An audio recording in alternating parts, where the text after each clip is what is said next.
Boa noite, caros ouvintes. Está começando nesta quarta-feira, 17 de junho de 2026, em nome do Pai, do Filho e do Espírito Santo, o programa Kairos Tempo de Graça, de número 1117. Eu sou Paulo Miziara e ficaremos juntos até as 9h30 da noite, nos 1.600 kHz AM da Rádio 9 de Julho.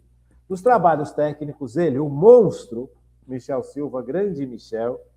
Quero agradecer demais à Paróquia Nossa Senhora do Brasil e quero agradecer a você de uma forma muito, muito especial, que está sempre aqui conosco. Deixa eu mandar aqui os recados que eu recebi tanta mensagem aqui. Por exemplo, dia 28 do mês passado, quinta-feira, deixa eu ler alguma coisa aqui.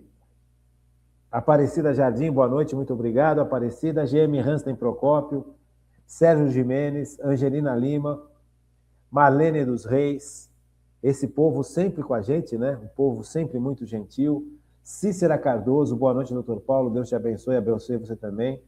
Maria de Lourdes da Silva Nascimento, que programa incrível, que bom que você está gostando, Maria. Fico feliz. Espero que todos nós possamos gostar e aproveitar do programa, né? Fátima Cardoso, boa noite, doutor Paulo. Zé Roosevelt Martos, grande Zé. Fazia tempo que eu não falava com o Zé. Boa noite, mestre. Eu não sou mestre, não, Zé. Mestre só tem um, é Jesus. Nós estamos no mesmo barco, estamos estudando juntos. Não sou mestre de nada. Não fiz mestrado e não fiz doutorado. Eu fiz especialização de tratamento de canal.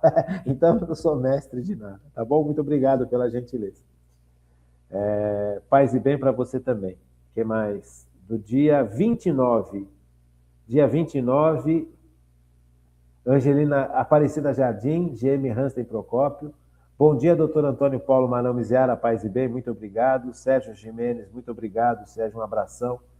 Angelina Lima, boa noite, doutor Paulo. Um final de semana abençoado, com muitas bênçãos de Deus para todos nós, amém. Marlene dos Reis, gratidão sempre. Como é importante cultivar gratidão no coração, né? Como é super importante isso, né? Cícera Campina, boa noite, paz e bem, obrigado. Maria de Lourdes Silva Nascimento, muito obrigado. Programa os comentários do dia 1º desse mês, dia 1 do mês de junho. Cícera Campina, boa noite, doutor Paulo, Deus abençoe muito, eu que te agradeço. Sérgio Jimenez, muito obrigado, Sérgio. Angelina Lima, boa noite, doutor Paulo, um mês abençoado com muitas bênçãos de Deus para todos nós. O mês do Sagrado Coração de Jesus, nunca se esqueça disso, né? Sagrado Coração de Jesus. Gratidão, Marlene dos Reis, gratidão sempre. Cícera Cardoso, boa noite, Deus te abençoe. Maria de Lourdes da Silva Nascimento. Gente, muito obrigado pelas mensagens, pelo carinho, muito obrigado pela dedicação de vocês. Espero que a gente consiga chegar num bom conhecimento das coisas de Deus e praticar as coisas de Deus. Estamos estudando o horror que é o pecado, né? O pecado, ele é brutal. Talvez acho que esse estudo tem sido, para mim, muito proveitoso, porque nós precisamos ter horror ao pecado. E esse horror, ele não pode acontecer só de forma humana, né? E aí você percebe a influência e a importância dos dons de santificação. O dom do temor a Deus me leva, que é um dom sobrenatural, é uma capacidade sobrenatural, que me leva a ter horror ao pecado, porque o pecado me afasta do Deus que eu amo tanto. O verdadeiro temor a Deus, esse que é dado pelo dom, o dom do temor a Deus, é ter horror ao pecado, porque o pecado me afasta de Deus que eu amo muito. Não é medo, não é só ter medo de ir para o inferno, porque aí nós não estamos no nível mais profundo do dom sobrenatural do temor a Deus. Ter medo de ir para o inferno é o começo do temor humano, né? Eu não quero ir para o inferno, mas sabe, eu preciso chegar num nível tão profundo de amor a Deus, e esse chegar nesse nível tão profundo de amar a Deus é uma capacidade sobrenatural que Deus nos dá através do dom do temor a Deus e do dom da piedade e do dom da sabedoria. Os dons de santificação me levam a essa relação profundíssima e amorosa com Deus. Você percebe? Todos os dons de santificação vão agir em mim, os 7 dons, vão agir em mim de tal forma que o meu amor por Deus seja transformado, seja sustentado pelo próprio amor de Deus. O amor de Deus vem agir em mim, porque Deus é amor, fala a carta de São João, primeira carta de São João, capítulo 4, versículo 8. Deus é amor. Este amor de Deus que é perfeito vem agir em mim. Vem agir no meu sentimento para com Deus, na minha obediência para com Deus. Eu não quero pecar porque o pecado me separa de Deus que eu amo tanto. E eu não quero ficar longe desse Deus. Esse é o sentido do temor a Deus. Então é uma capacidade sobrenatural que Deus vai agindo em mim. Agindo em mim e através de mim. Isso é muito importante. Então eu preciso ter horror ao pecado.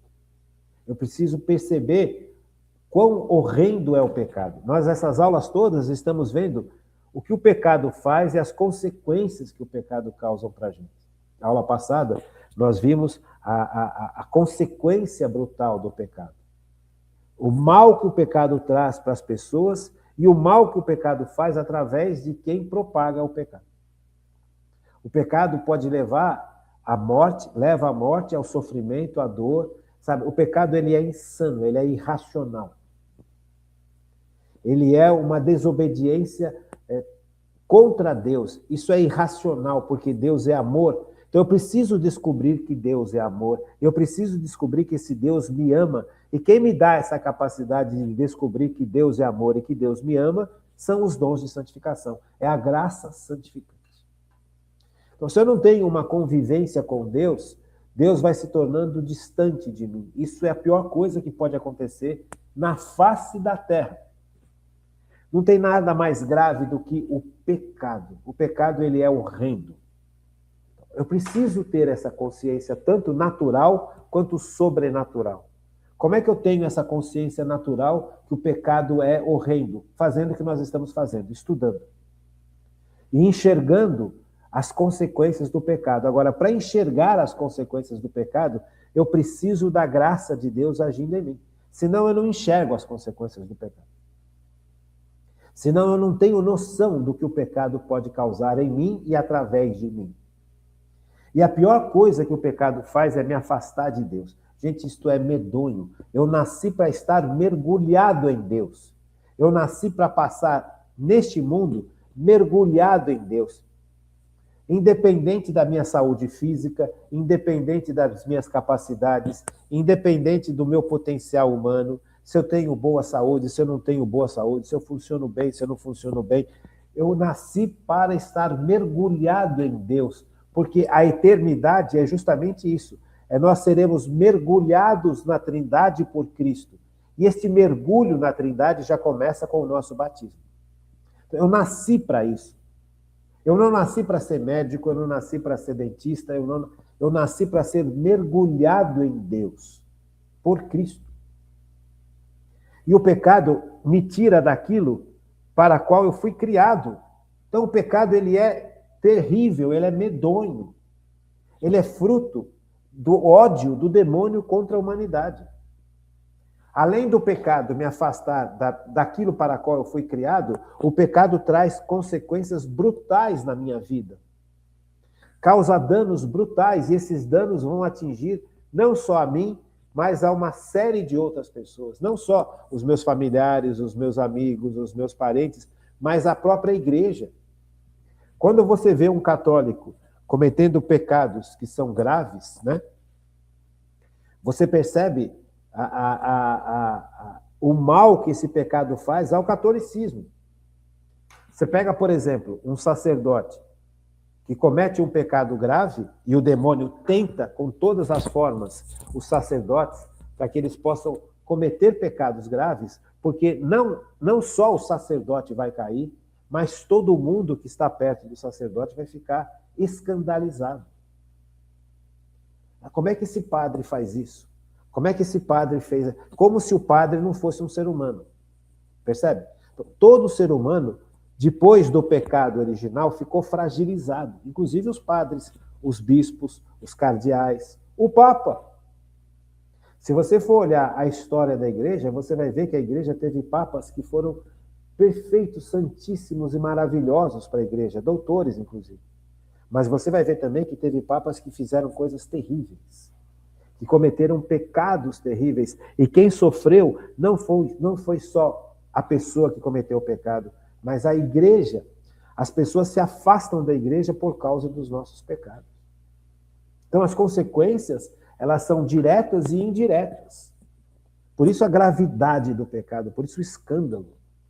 Sabe? Veja, você pega, por exemplo, leigos e leigas que estão engajados na igreja. E aí você percebe, por exemplo, aqueles leigos e leigas que são líderes de grupos. Sabe? Você pega, por exemplo, leigos e leigas que trabalham na Opus Dei, por exemplo. Ou você pega leigos e leigas que trabalham na renovação carismática, evangelizando. Você percebe, sabe? São líderes religiosos. E esses líderes religiosos, eles, quando pecam, o pecado deles atinge de forma brutal também a igreja. Assim como nós. Qualquer um de nós que fomos batizados, quando pecamos, o nosso pecado também atinge a igreja. Mas quando a pessoa tem a liderança, quando a pessoa ocupa algum cargo de formação ou de especialização, ou de evangelização, perdão, e essa pessoa cai no pecado e esse pecado se torna público, é um escândalo. Aí as pessoas falam, tá vendo? É por isso que eu não sou católico, por causa dessa gente que peca. Como se essas pessoas também não pecassem. Como se cada um de nós não pecasse. Então isso é muito sério e é importantíssimo que eu compreenda. Veja, o maior mal que o pecado me causa é me afastar de Deus. E o pior mal possível é eu passar a eternidade longe de Deus, e isso é o inferno. E falar que o inferno não existe é uma das maiores bobagens que existe no mundo.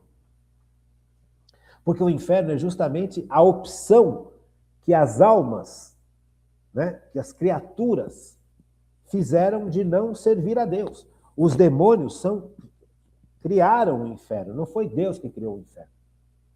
A possibilidade do inferno, ela é real, porque tanto os anjos quanto os homens têm liberdade. Deus correu o risco de criar anjos e seres humanos com a possibilidade de serem livres. E esta liberdade pode levar o ser humano a viver para Deus ou viver longe totalmente de Deus. São escolhas humanas, escolhas angélicas. E essas escolhas causam consequências. E a maior consequência, e a pior consequência, é passar a eternidade longe de Deus. Nós fomos criados para estar em Deus, aqui e na eternidade. Por isso que Deus capacita a humanidade com todos os bens naturais que nós temos. Memória, inteligência, vontade. A nossa inteligência é capaz de questionar, a nossa inteligência é capaz de responder perguntas, a nossa inteligência vai muito além do nosso instinto. Nós temos o instinto também, o instinto de sobrevivência, o instinto de justiça, o instinto de proteção, o instinto de procriação, de manutenção do nosso corpo. Isso tudo é instintivo. Mas isso tudo está sob o poder da nossa capacidade de controlar isso. O nosso racional, a nossa inteligência humana pode controlar isso. Pode controlar todas essas potências humanas. Você compreende? Agora, o pecado vem e desajusta tudo isso. É importante. Veja, e a pior coisa que o pecado faz é me afastar de Deus. Então, o pecado é uma desobediência a Deus. Uma desobediência onde realmente eu sei que eu estou cometendo algo errado, eu sei que eu estou indo contra a vontade de Deus, eu sei que isso causa danos e mesmo assim eu faço. Este é o pecado grave. Então, hoje nós vamos falar um pouquinho sobre o pecado venial. O pecado venial, o que não é o grave, o que não mata. Existem pecados que são realmente graves, pecado mortal. Por que mortal? Porque mata a ação da graça santificante na minha alma. Quando eu cometo um pecado, sabendo que é contra a vontade, sabendo que eu estou indo contra os 10 mandamentos, sabendo que os 10 mandamentos servem para o meu bem, para a minha felicidade, para o meu crescimento humano, para o meu crescimento como filho de Deus, para a minha vida eterna. Então serve para esse mundo e serve para a eternidade. Quando eu sei de tudo isso, e mesmo assim eu me recuso a obedecer, eu cometo um pecado mortal. Ou seja, esse pecado mortal mata a ação da graça santificante que Jesus conquistou por mim na cruz. Porque é essa graça santificante que me dá capacidades sobrenaturais para lutar contra o pecado, para crescer como santo, para me transformar, para ser curado, através das virtudes teologais e através dos dons de santificação. Sem os dons de santificação, eu não tenho força para lutar contra o pecado. Eu não tenho como ser restaurado por Deus. E a presença da Trindade Santa em mim, que também chega no meu batismo, pelos méritos de Cristo, vai me transformando à imagem e semelhança de Deus. Por quê? Porque a graça santificante me faz participar da natureza de Deus. Nós temos uma natureza humana. E com a graça santificante, nós somos elevados em natureza. Nossa natureza participa, continuamos sendo humanos, mas agora, pela graça de Deus, pelos méritos de Cristo, nós participamos da natureza de Deus, através dos dons e através da própria graça santificante. Então, as virtudes teologais e os dons são a maneira pela qual a graça santificante vai me fazendo ficar cada vez mais parecido com Deus, com Cristo. Porque a graça santificante me faz participar da natureza de Deus. Veja, o que Cristo conquistou para nós é algo que transcende tudo aquilo que a gente possa imaginar de bom. Gente, nós vamos ser mergulhados por Cristo na própria Trindade. Nós vamos amar com Cristo ao Pai. O Pai vai amar a Cristo conosco. O Espírito Santo, que é o amor que se personifica do Pai pelo Filho, está nessa ação da Trindade de amor, e nós participaremos disso plenamente quando nós estivermos mergulhados por Cristo na Trindade Santa. Isso é o céu. E Cristo conquistou isso para nós, e quando a gente peca, a gente perde isso tudo. Veja, é insano a condição de ser elevado a nossa natureza, a participar da natureza de Deus. Nenhum ser humano seria capaz de chegar nesse nível com a sua força, com as suas capacidades. Porque nada do que a gente possa fazer, mesmo de bom, vai elevar a nossa capacidade, vai tirar de nós, vai fazer com que a nossa capacidade humana seja elevada. Faremos coisas boas humanas, mas a partir do momento em que a graça santificante já está em mim, faz parte da minha existência pelos méritos de Cristo, através do meu batismo, eu participo da natureza de Deus. Então, os meus atos são atos que deificam o ser humano. Veja, são atos que têm valor eterno. Compreende? E quando você perde isso, a graça santificante através do pecado, você perde tudo isso. E você perde todo o mérito que você obteve vivendo neste nível sobrenatural. O pecado é medonho. Não é culpa de Deus que o pecado age no mundo. O pecado age no mundo e traz consequências porque são escolhas que nós fazemos que não deveríamos fazer. Então, quando eu vou contra a vontade de Deus, que está expressa nos 10 mandamentos, para o meu bem, para a minha felicidade, para a minha plenitude, para que a graça possa viver e agir em mim depois que Cristo conquistou por mim. Veja, é uma vida nova, eu recebi uma vida nova, eu estou sendo recriado por Cristo. Só Cristo é capaz de me recriar, me dando essa vida nova. Sabe, o pecado, quando eu quebro a caneta na parede, a caneta perdeu-se. Quando eu cometo um pecado, o dano que o pecado traz para mim me faz perder, faz com que perca o meu sentido de vida. Então eu preciso ser recriado. E quem me recria é Cristo, através da graça santificante e através da presença da Trindade Santa na minha alma. Então Cristo está não só me salvando do pecado, porque ele colheu o pecado sobre si, como ele está recriando a minha existência por causa do dano que o pecado trouxe para a minha existência. Então Deus está me recriando, por isso que Cristo é Deus. Porque ele não só me salva, como ele me recria. E criar, é só Deus que é capaz de criar. Quando nós estivermos estudando a história da igreja, nós vamos ver uma série de de heresias que vão contra a divindade de Cristo. E os doutores da igreja que defenderam a sã doutrina, um dos pontos de defesa é justamente esse, veja, essa recriação que Cristo vai fazer em nós a partir do nosso batismo, porque nós nascemos de novo no nosso batismo. Nós recebemos uma vida nova. Só Cristo pode fazer isso. Então, compreender isto e compreender que isto é real é o que foi uma das grandes defesas contra as grandes heresias que atacavam a divindade de Cristo. Você percebe? Então, veja, Cristo não só me salva do demônio, carrega sobre si as consequências do pecado, que seria a minha morte eterna, perdoa os meus pecados e me dá uma vida nova. E essa vida nova chega até mim através da graça santificante e através da presença da Trindade Santa na minha alma. Então é uma vida muito maior do que a vida inicial que eu recebi dos meus pais. É importante que a gente enxergue isso, gente. Por isso é importante estudar a história da igreja na medida do possível. Eu já falei para vocês, eu não vou fazer um estudo super, hiper detalhado da história da igreja, primeiro que eu não tenho competência para isso. Nós vamos estudar pontos importantes da história da igreja, para a gente compreender exatamente isso que nós estamos estudando, a gravidade do pecado e a salvação que Jesus nos trouxe. São essas realidades que a gente tem que estudar. Nós somos leigos, nós não somos doutores. Nós não precisamos saber toda a história da igreja do primeiro século até o dia... que dia que nós estamos? Dia 17 de junho de 2026.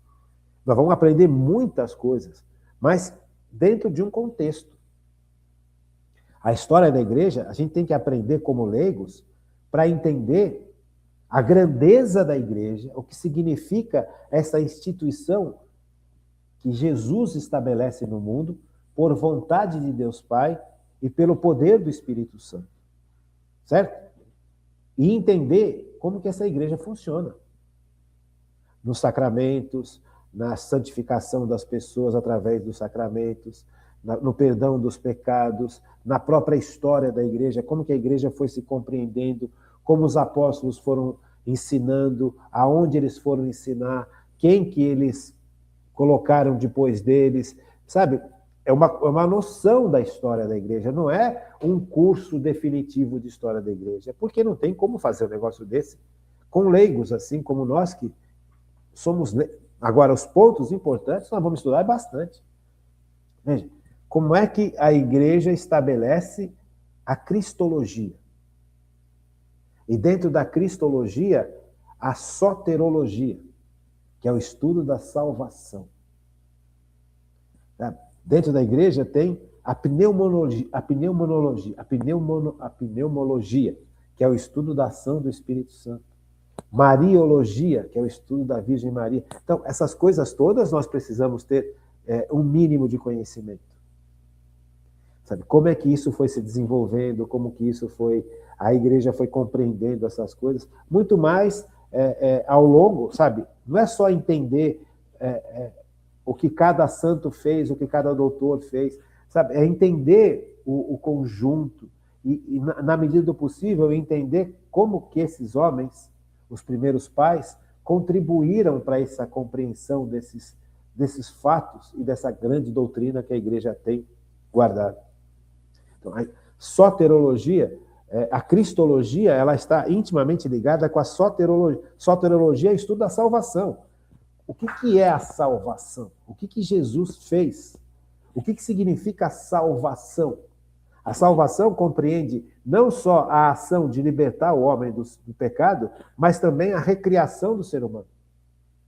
Não só a religação do homem a Deus, porque depois do pecado o homem foi desligado de Deus, o homem escolheu ficar desligado daquele que o protege, daquele que o ampara, daquele que o sustenta, porque achava que podia fazer tudo sozinho.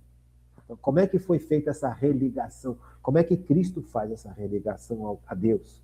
E qual que é o sentido dessa religação? Por isso a palavra religião. Então, É uma série de coisas que ele precisa estudar. Mas veja, o centro aqui é Cristo. É Jesus Cristo.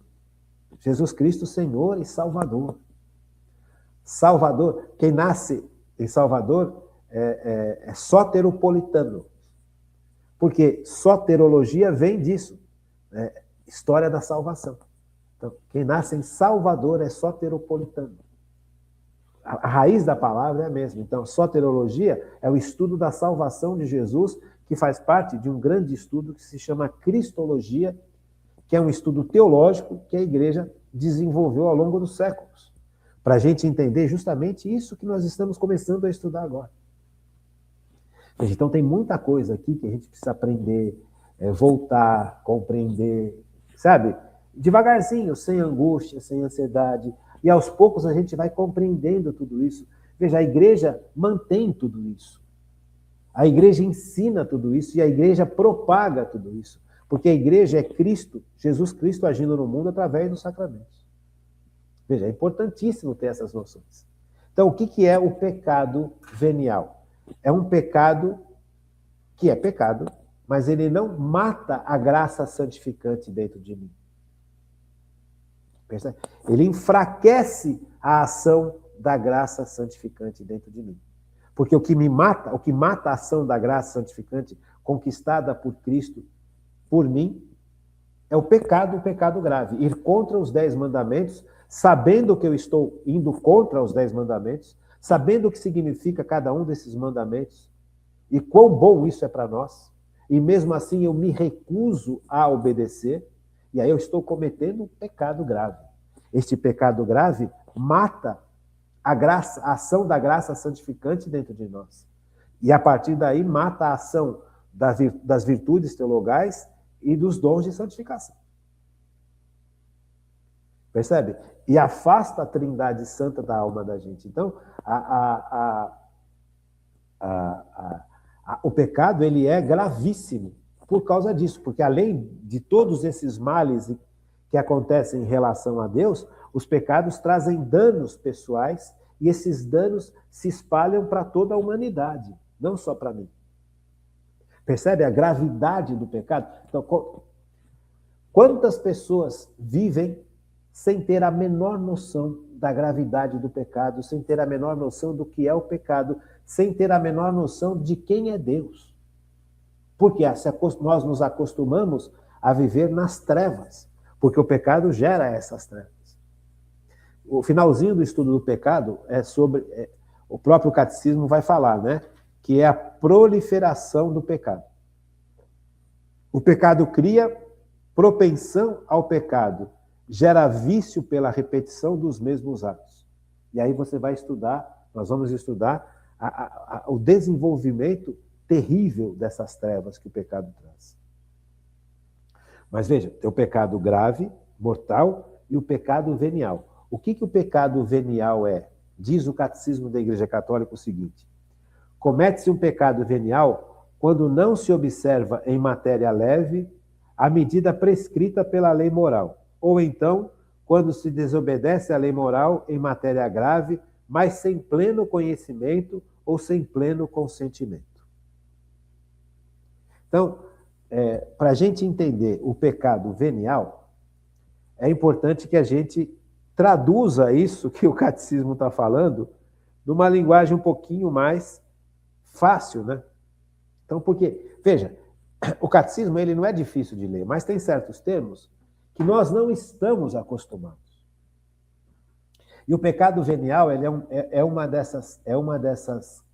desses termos que nós sabemos que tem o pecado mortal e tem o pecado venial, mas a gente não sabe muito bem o que é o pecado venial, né?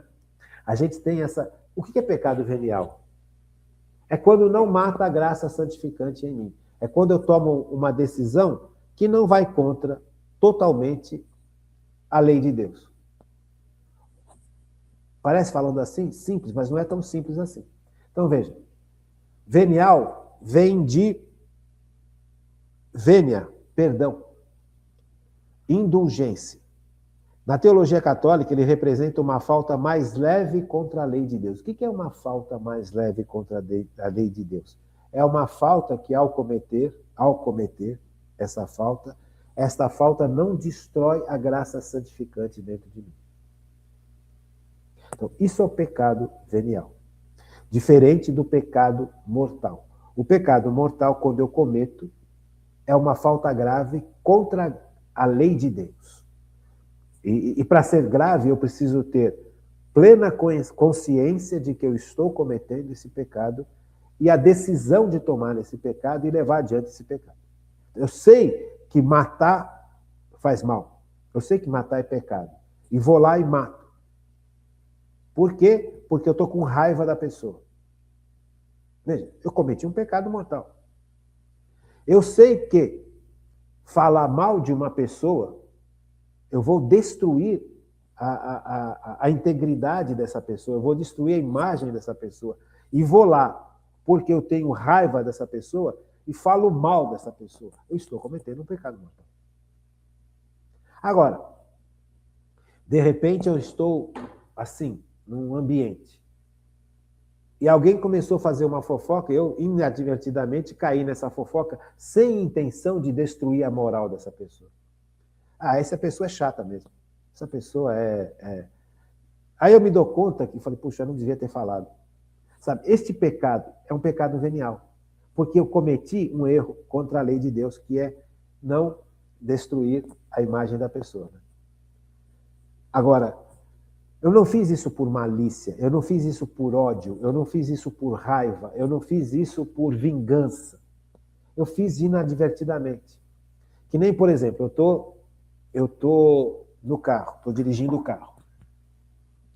Aí vem um cara, eu estou parado no sinal e eu vou sair do sinal, vem um cara de bicicleta e cruza com um sinal fechado para ele, o cara está vendo que o sinal está fechado para ele, está todo mundo saindo do carro e o cara sai na frente dos carros. Então a gente breca, leva um susto e xinga. Ô seu isso, ô seu filho daquilo.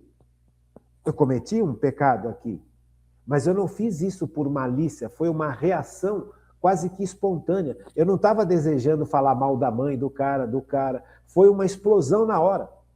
Isso é um pecado venial. Veja, eu fui contra a lei de Deus, porque todo ser humano é feito à imagem e semelhança de Deus. Então eu devo zelar pelo ser humano. Eu devo amar o próximo.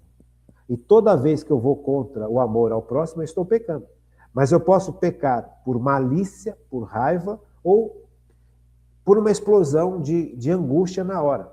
Então, isso é um pecado venial. Tá bom? Vamos fazer um pequeno intervalo e a gente já volta. Vamos voltar? Então, o pecado venial, ele é um ato que não viola gravemente os mandamentos. É um pecado. De alguma forma, eu fui contra o mandamento, mas eu não fui contra o mandamento de Deus por ódio, por raiva, por... Não. Eu errei. Sabe? Eu cometi aqui. Eu fui contra amar a Deus sobre todas as coisas e amar ao próximo como a mim mesmo. Quando eu xingo alguém, eu não estou amando o próximo como a mim mesmo. Veja, eu estou cometendo um pecado. Agora, o que vai definir se esse pecado é realmente mortal ou venial é a intenção que está dentro de mim. Se eu estou ofendendo alguém porque eu tenho ódio, porque eu tenho inveja, porque eu tenho raiva, porque eu quero destruir essa pessoa, veja, eu estou cometendo um pecado mortal. Se eu reajo a uma situação que essa pessoa causou de forma espontânea, eu não deveria ter reagido assim, mas eu reagi. Mas não por malícia, nem por ódio, foi uma explosão momentânea. Eu cometi um pecado venial. Esse pecado, ele vai fragilizar a ação da graça santificante na minha vida. O conjunto dos pecados veniais que eu vou cometendo ao longo do dia vão fragilizando a ação da graça santificante na minha vida.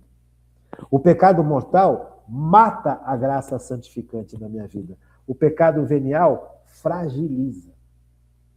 Deu para entender? Esse é um ponto muito claro.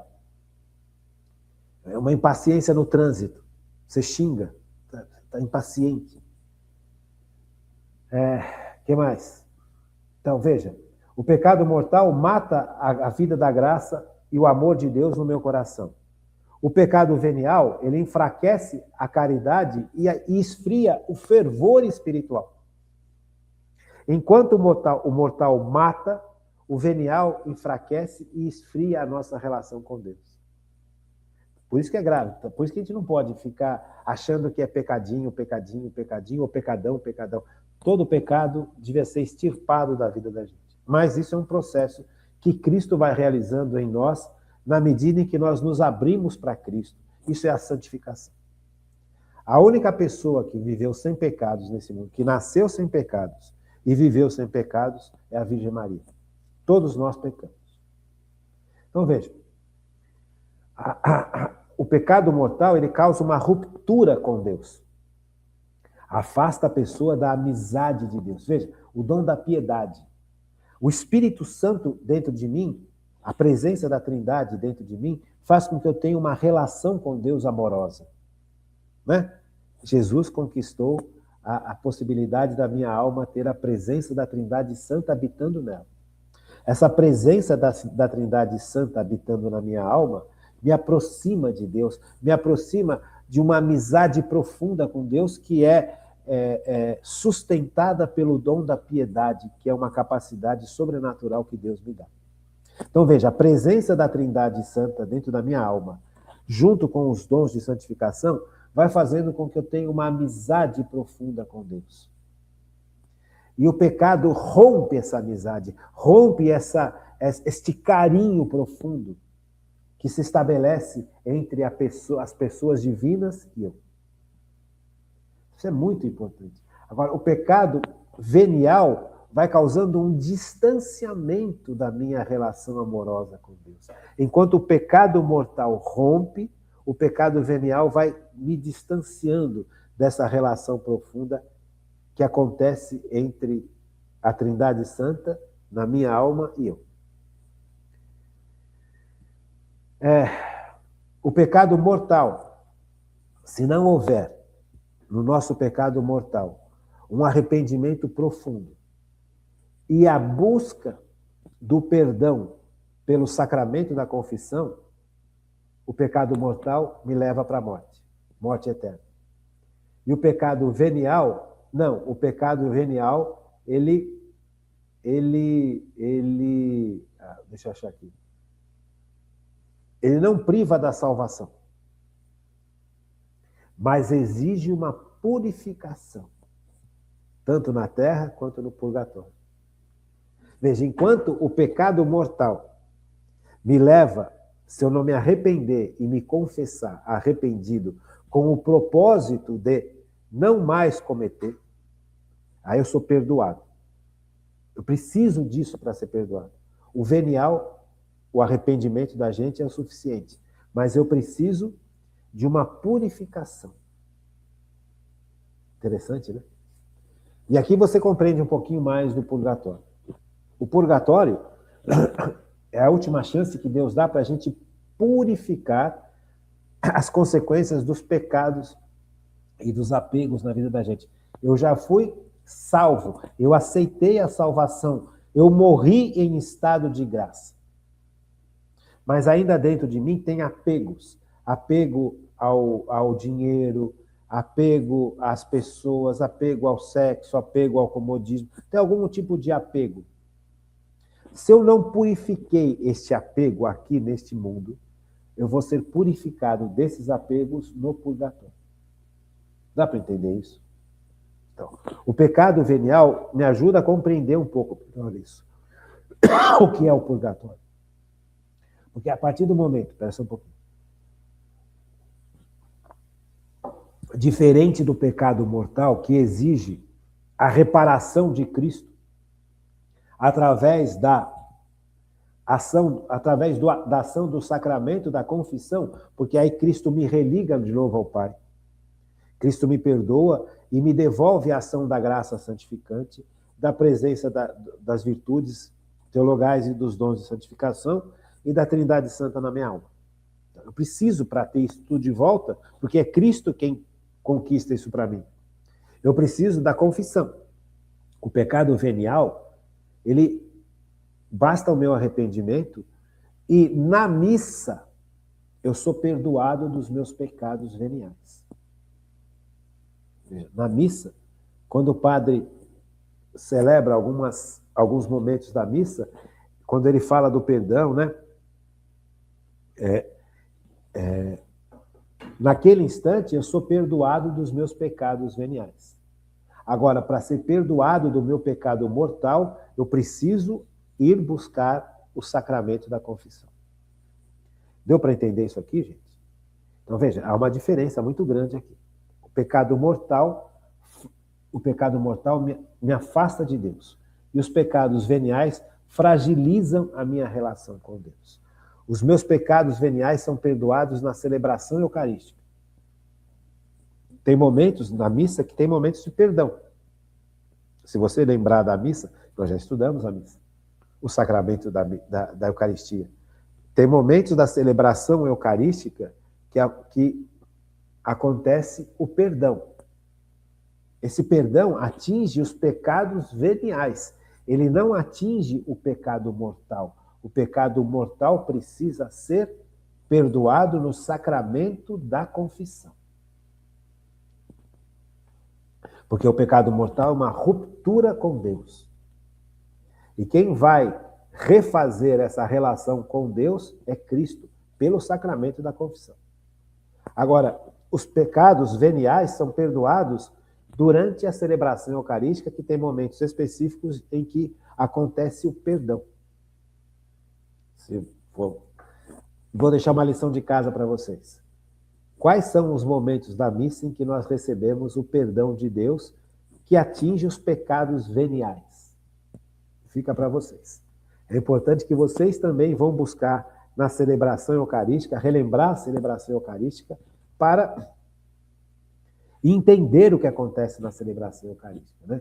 Então, veja, todo pecado exige de nós uma certa reparação possível. Então, por isso que Deus, quando você vai no sacramento da confissão, é Deus. Quando você vai no sacramento da confissão, o padre pede para você, depois que Jesus perdoa os seus pecados através do padre, o padre fala, olha, reza 5 Ave-Marias e 5 Pai Nossos. É uma reparação. Então, essa reparação nós temos que fazer. Então, toda vez que você vai numa confissão, repara que o padre te dá uma reparação para você fazer. Então, eu te perdoo os seus pecados, vá, não peque mais. Reza 3 Ave-Marias e 3 Pais Nossos. Então, essas 3 Ave-Marias e 3 Pais Nossos é uma forma da gente reparar o erro que nós cometemos. Porque Deus perdoa o pecado, mas os danos que o pecado causaram continuam.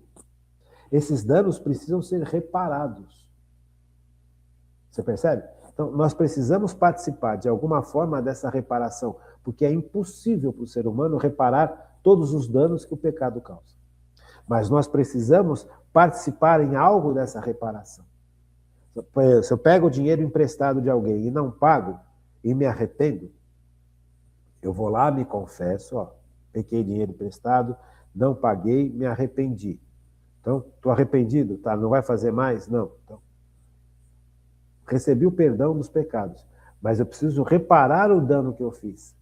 Para receber o perdão dos pecados, eu preciso devolver esse dinheiro para quem eu peguei emprestado. Porque eu preciso reparar esse dano de alguma forma. Eu não vou conseguir reparar todos os danos que pegar o dinheiro de alguém emprestado e não devolver na hora certa causaram para a família toda. Porque esse dinheiro que ficou comigo era para essa família pagar o imposto de renda, pagar o supermercado, pagar o plano de saúde, pagar a escola das crianças. E essa família não pôde fazer tudo isso certinho. Então, esses danos todos que eu causei, eu preciso reparar de alguma forma. Eu já recebi o perdão dos pecados da igreja, mas eu preciso reparar os danos que eu cometi, ou pelo menos participar dessa reparação. Por isso que o padre manda você, depois de você confessar, você rezar um terço, rezar 5 Ave-Marias, rezar 5 Pai Nossos, porque isso também é uma reparação do dano que eu causei. Sabe? Então, por exemplo, na missa, essa reparação esse pecado vai ser reparado pelo poder de Jesus naquela missa, né? Mas esses apegos, apego ao dinheiro, apego à imagem, apego à vaidade, já recebi perdão disso, mas se eu não estou livre totalmente desses apegos, eu preciso me livrar disso, ou nesse mundo ou no purgatório. Por isso que os sacrifícios são importantes, né? No sentido de fazer um jejum, no sentido de fazer esmola aos pobres, no sentido de ir contra as suas tendências. Tudo isso é importante como uma reparação também, além de outras coisas. Deu para entender, né? Então, é bonito a gente entender as coisas, né? Aqui, ó, como que o pecado venial é perdoado? Ao contrário do pecado mortal, que exige obrigatoriamente o sacramento da confissão, o pecado venial pode ser perdoado de várias outras formas, que demonstrem arrependimento sincero, tais como o ato de contrição sincera na oração diária. Puxa, eu falei aquele palavrão no trânsito. Não falei por malícia, não falei por ódio, eu falei por impulso. Mas eu cometi um pecado. Mas eu me arrependo. E na minha oração eu peço a Deus o perdão desse pecado. O fato de estar rezando já é um ato importante. E nesse ato eu me coloco na presença de Deus, reconheço que eu errei e peço o perdão dele. Veja, nessa oração eu recebo esse perdão. Na missa eu recebo esse perdão. Agora, uma falta grave, eu não recebo esse perdão. Por quê? Porque esta falta não destruiu a ação da graça santificante na minha vida. Por isso que eu posso pedir esse perdão numa oração pessoal. Porque a graça santificante não foi destruída. Ela foi diminuída, mas não foi destruída. Se ela foi destruída, que é o caso dos pecados mortais, é só Cristo que é capaz de reconstruir essa ação da graça santificante em mim. E como é que ele vai reconstruir a ação da graça santificante em mim? Através do sacramento da confissão. Deu para entender? A participação da missa no ato penitencial, o início da celebração, aí nós somos perdoados dos nossos pecados veniais. Na comunhão com Jesus, a hora que eu recebo Jesus na Eucaristia, eu estou na presença de Cristo. Senhor, eu te ofereço esses meus erros, os meus pecados veniais, me perdoa. E aí ele te perdoa. Diferente da... Quando você... O pecado grave, o pecado mortal, você perde a ação da graça santificante. Sabe? Você está na presença de Jesus, você não pode comungar, porque você não está mais debaixo da ação da graça santificante. Então você não pode comungar, então você não pode ter esse tipo de perdão de Jesus na sua vida. Por isso que é necessário o sacramento da confissão, porque na comunhão Deus me perdoa. Só que eu não posso receber Deus porque eu estou em pecado. Eu estou em desobediência a Deus. Eu me coloquei contra Deus. Como é que eu vou receber Deus se eu estou contra Ele? Se eu não aceito aquilo que Ele está me propondo, que Ele está me mandando, o mandato, o mandamento. Se eu vou contra, por orgulho, a vontade de Deus para mim, como é que eu posso receber Jesus nesse estado? Eu não posso. Por isso que eu preciso da confissão sacramental, porque na confissão sacramental é um outro sacramento onde Jesus restaura, a partir do meu arrependimento, a ação da graça santificante em minha vida. Aí sim eu posso comungar Jesus. Deu para entender? E na prática de obras de caridade e de penitência. Sabe, por que a penitência é importante? Por causa disso. Porque a penitência é uma forma de trabalhar o meu corpo, de eu me colocar cada vez mais sob a ação de Deus. A penitência, a gente, sabe, tem um ponto que eu acho que é importante demais. Porque a penitência é uma coisa muito difícil da gente fazer. Porque a gente tem um apego muito grande ao nosso corpo, ao nosso comodismo, ao nosso prazer. Isso é que vai me levando para os pecados. No fundo, o orgulho, o apego aos prazeres, o apego ao comodismo, o apego ao dinheiro, são os pecados. Então, veja, Depois do pecado original, o ser humano tem uma tendência grande de ir para esses lados. Então, a penitência me ajuda a controlar o meu ser para não ir para esses lados de pecado grave. Falando bem simples, sem nenhum tipo de intenção teológica aqui, bem simples, para a gente compreender. A penitência, ela tem sentido quando a gente olha a vida eterna. Sabe, nós não nascemos para esse mundo, nós nascemos, isso aqui é uma passagem. Se eu fico apegado, o pecado me faz ficar apegado a esse mundo e desprezar a vida eterna. Então, a penitência, ela tem sentido na medida em que eu desejo de todo o coração amar a Deus sobre todas as coisas, e amar a Deus sobre todas as coisas cada vez mais plenamente, só vai ser no céu. Por isso que eu preciso do dom da piedade e do dom da sabedoria. Porque, veja, o maior bem que eu posso ter neste mundo é Deus. E o maior bem que eu posso ter na existência é estar mergulhado em Deus por toda a existência. Não há bem maior que esse. Percebe? Minha vida foi dada por Deus para que eu pudesse comungar Deus, para que eu pudesse viver para Deus, experimentar a Deus e refletir a Deus. É para isso que eu existo. Você percebe? Então, a penitência, ela me ajuda a viver de acordo com a vontade de Deus, para que eu possa estar vivendo desse jeito, como Deus me criou. Por Ele, com Ele e para Ele. A penitência, ela tem sentido cada vez mais que eu enxergo a grandeza do amor que Deus tem por mim, e eu não quero me afastar desse amor. Dom do temor. O que é o dom da sabedoria? Eu começo a olhar as coisas como Deus olha. É o máximo dos dons, né? De santificação, o dom da sabedoria. Eu olho o mundo como Deus olha. O dom da ciência me faz perceber o que está por trás das coisas do mundo. O que está por trás da história, o que está por trás da história da minha vida. Veja, o dom da ciência me permite enxergar o que está por trás da história das coisas e da minha realidade. A ação de Deus, a ação do mal, a ação da humanidade. Agora, o dom da sabedoria me permite, é parecido com o dom da ciência, ele me permite olhar o mundo com o olhar de Deus, com o amor de Deus. Uma coisa é eu entender uma situação de uma forma mais profunda. Outra coisa é, além de entender essa situação de uma forma mais profunda, entender através do amor. A diferença da percepção que o dom da ciência dá e o que o dom da sabedoria dá é o amor. Veja, o dom da ciência me permite enxergar a ação de Deus numa determinada fase da história. O dom da ciência me permite enxergar a ação de Deus na minha vida. Assim como o dom da ciência permite enxergar a ação do mal na história e a ação do mal na minha vida. Agora, o dom da sabedoria, além de me permitir enxergar o dom de Deus na minha vida, a ação de Deus na minha vida, ele permite que eu perceba que esta ação de Deus na minha vida é movida por um amor profundo. Dá para compreender?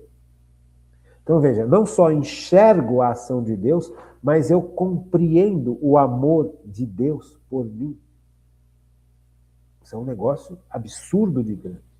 Então quando eu peco, eu perco tudo isso. Eu perco o dom da ciência, eu perco o dom do entendimento, eu perco o dom da sabedoria, eu perco o dom da piedade, do temor a Deus. E eu vou vivendo cada vez mais em trevas, em trevas, em trevas, em trevas. É ladeira abaixo. Porque o ser humano não foi feito para viver só com as suas capacidades humanas. O ser humano foi feito para viver, a partir das suas capacidades humanas, neste nível sobrenatural que a graça santificante nos traz. Que Cristo reconquistou por nós depois do pecado original. Então, é importante que a gente entenda essas coisas. Gente. É super importante. Então, a graça santificante me permite participar da natureza de Deus. E a presença da Trindade Santa na minha alma vai fazendo com que eu tenha uma relação cada vez mais profunda com Deus. Sabe, eu entendo Deus de uma forma completamente diferente. Eu percebo que eu vivo para Deus, eu percebo que eu preciso de Deus para tudo. E aos poucos, a força que o pecado tinha sobre mim vai sendo desfeita. A tentação vai perdendo o seu poder porque eu percebo a grandeza de Deus na minha vida. E ao perceber a grandeza de Deus na minha vida, eu percebo a feiura que está por trás do pecado. Dom do entendimento, dom da ciência, dom da sabedoria. Veja, são coisas muito importantes. O pecado, ele desarranja tudo isso. Eu perco toda essa ação na minha vida. E a minha vida vai perdendo uma qualidade tremenda. Porque eu não nasci para esse mundo, eu nasci para a eternidade. Isso aqui é só uma passagem. É aonde eu falo, eu quero. Esta passagem que nós temos aqui é a passagem que Deus me permite ter esse tempo para decidir se eu quero ser mergulhado por Cristo por toda a eternidade ou não. E eu começo a ser mergulhado por Cristo por toda a eternidade em Deus, na Trindade Santa, a partir do momento em que eu fui batizado, crismado, e a cada dia em que eu opto por Deus e não pelo pecado. Porque o pecado, ele gera vício e a santidade gera virtude. É importante compreender tudo isso.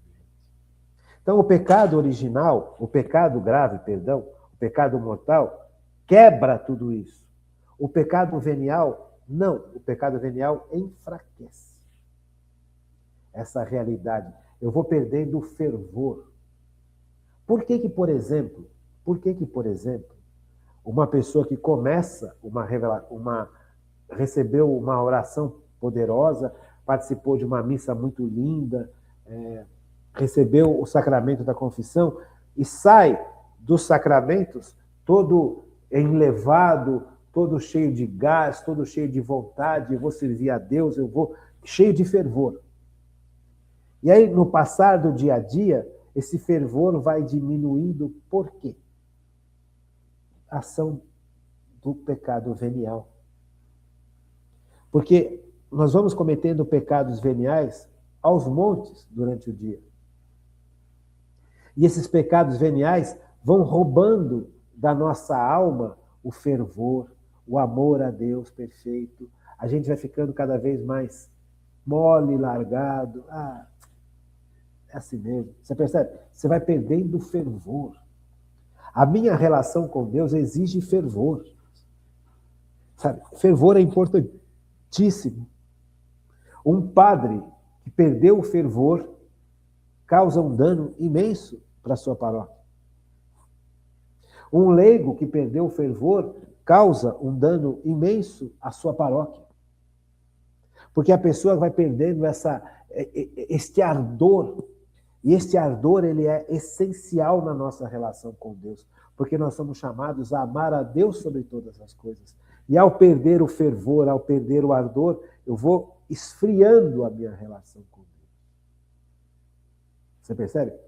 Sou eu que estou esfriando a minha relação com Deus a partir dos pecados veniais. Por isso que os pecados veniais são complicados.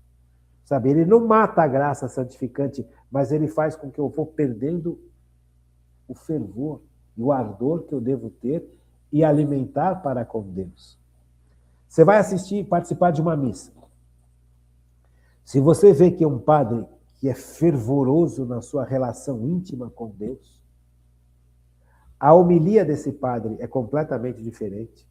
O jeito desse padre é completamente diferente. A forma com que ele celebra a missa é completamente diferente. A forma com que ele lida com as pessoas que estão ao redor dele é completamente diferente. Por quê? Porque esse padre está intimamente ligado com o fogo do Espírito Santo. Com esse fogo que queima as impurezas, com esse fogo que nos purifica, que faz com que nós nos tornemos cada vez mais puros. Se você quer purificar o ouro, você joga o ouro no fogo. Tudo que é impureza vai embora, sobra só o ouro. Se você quer purificar a prata, você joga a prata no fogo. Tudo que é impureza vai embora, sobra só a prata, metal precioso. Veja, então, este fogo purificador, ele é necessário na vida da gente. Então, quando você vê um sacerdote celebrando uma missa, uma santa missa, cheio de ardor, cheio de fervor, sabe, esse sacerdote move multidões. Quando você vê um sacerdote que faz aquilo automaticamente, que tristeza, né? Quando você vê um leigo trabalhando na igreja, movido pelo poder do Espírito Santo, uma leiga trabalhando na igreja, movida por esse fervor, por esse ardor missionário, por esse amor a Cristo e amor ao próximo, é completamente diferente. É completamente diferente. Porque, senão, a gente corre o risco de servir-se da igreja, de servir-se de Cristo e servir-se das pessoas, em nome de trabalhar na igreja, se nós não tivermos esse ardor, este amor e esse poder. Então, não brinca com o pecado venial, porque ele vai matando no nosso coração este fervor. Quantos leigos e quantas leigas que começaram na igreja e que começaram a trabalhar na igreja com grande fervor e foram perdendo o fervor, por causa do pecado mortal e dos pecados veniais, viu, gente? Não é só o pecado mortal. Essa relação íntima com Deus vai esfriando. Como é que eu vou falar de Deus se eu não busco ter uma relação íntima com Ele? Como é que eu vou pegar o catecismo da Igreja Católica e ler e explicar o catecismo da Igreja Católica sem ter tido uma relação íntima profunda com Deus, principalmente naquele tema? Sabe, se eu não passei pelo pecado e se eu não fui perdoado do pecado mortal, se eu não percebi o dano que o pecado mortal trouxe na minha vida e através da minha vida para as outras pessoas, para a igreja e para as outras gerações, eu fui perdoado desse pecado. Mas o dano continua. Quando Jesus voltar na glória, esse dano vai ser totalmente tomado por ele, que já começou esse dano ser dominado por Cristo quando ele veio a primeira vez. Mas quando ele voltar na glória, todo esse dano vai ser destruído. Plenamente. Ele já começou a destruição desse dano, mas até lá, é necessário que a gente tenha uma busca de santidade. Então, o pecado venial, o conjunto dele vai me enfraquecendo a minha realidade com Deus. Então, se eu estou acostumado a falar palavrão, mesmo que sem malícia, eu preciso sair disso. Se eu estou acostumado a ter preguiça, a protelar as coisas, eu preciso fazer tal coisa, daqui a pouco eu faço. Eu preciso, daqui a pouco eu vou. Eu não estou indo contra a lei grave de Deus. Eu não estou indo gravemente contra a lei. Eu estou, daqui a pouquinho eu faço. Estou protelando. Eu fui lá e fiz, demorei para fazer. Veja, esse demorar para fazer é pecado venial, porque eu poderia ter feito antes. Veja, eu fico o dia inteiro no espelho. Vaidade. Se eu passo mais tempo no espelho, é pecado venial. Mais tempo do necessário. Estou lá escovando o dente. É necessário eu estar no espelho. Eu preciso passar o fio dental, ver aonde que passa, aonde entra. Eu preciso do espelho para me ajudar. Agora, acabei de passar o fio dental, acabei de escovar, vou fazer minhas coisas. Aí eu fico lá no espelho arrumando meu cabelo, não sei o que, tá aqui, tá ali. Nossa, não tá legal isso. Veja, já está aumentando. Percebe? Já estou caindo em pecado venial. Já estou deixando que a vaidade fale mais alto. Veja, eu tenho que estar em ordem, arrumado, limpo, sabe? Barba feita, cabelo cortado, dente escovado. Isso tudo é condição de sobrevivência, é condição de higiene. Mas daí eu preciso passar milhares de cremes, milhares de coisas, milhares de shampoos, aí eu já estou começando a perder a normalidade. Já estou começando a cair em pecados veniais. Você percebe? Veja, pequenas mentiras que não têm grandes repercussões. É um pecado venial. As grandes mentiras são pecados mortais. Pequenas mentiras. Estou saindo, estou em casa ainda. Já estou chegando, ainda não saí de casa. Uma pequena mentira é um pecado venial. Se eu me acostumo a essas pequenas mentiras, para eu cair nas grandes mentiras é facílimo. Porque eu fui me acostumando às pequenas mentiras. Você percebe? A partir do momento que eu me acostumei às pequenas mentiras, que são pecados veniais, eu posso facilmente cair num pecado mortal de uma grande mentira. Então, é interessante que a gente vá compreendendo tudo isso. Por hoje tá bom. Amanhã a gente trabalha mais, tá bom? Fiquem com Deus, uma boa noite e até amanhã, se Deus quiser.